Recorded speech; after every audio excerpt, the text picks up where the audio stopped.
Let me tell you something about Esther that many people don't realize. Esther didn't become queen because everything was going well in her life. She became queen because God was preparing her for a battle she didn't even know was coming. Wait, you mean she didn't even know why God was positioning her? Exactly. And that's where her story gets interesting. Like, very interesting. Esther was a young Jewish woman who had lost her parents and was raised by her cousin Mordecai.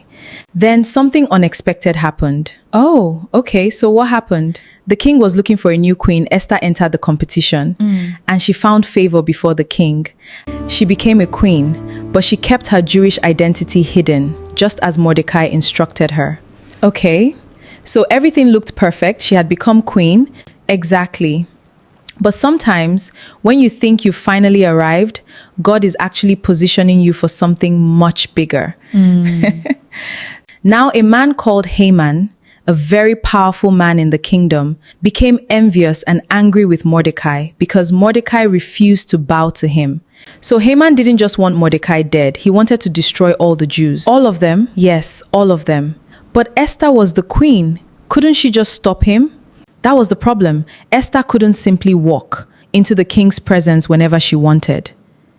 Doing so without being invited could cost her life.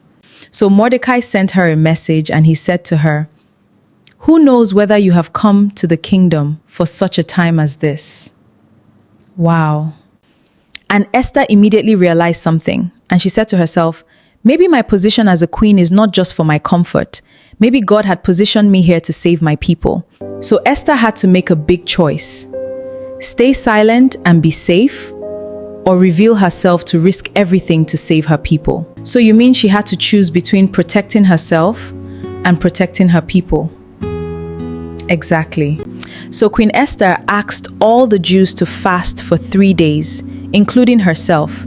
Then she said, "If I perish, I perish." She was willing to die? Yes, she was afraid, but she moved forward regardless. And that's what courage really is, obeying God despite the fear.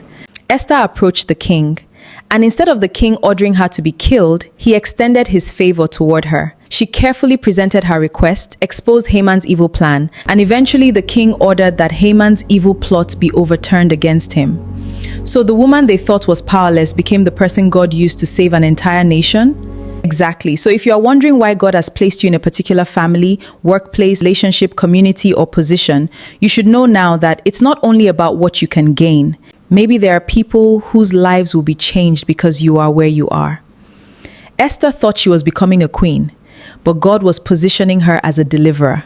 So sometimes what looks like a promotion is actually an assignment. Yes, most times. So don't underestimate yourself. Don't underestimate your influence. And don't run away from the assignment because you're afraid. You may be exactly where God needs you to be for such a time as this. Follow for more.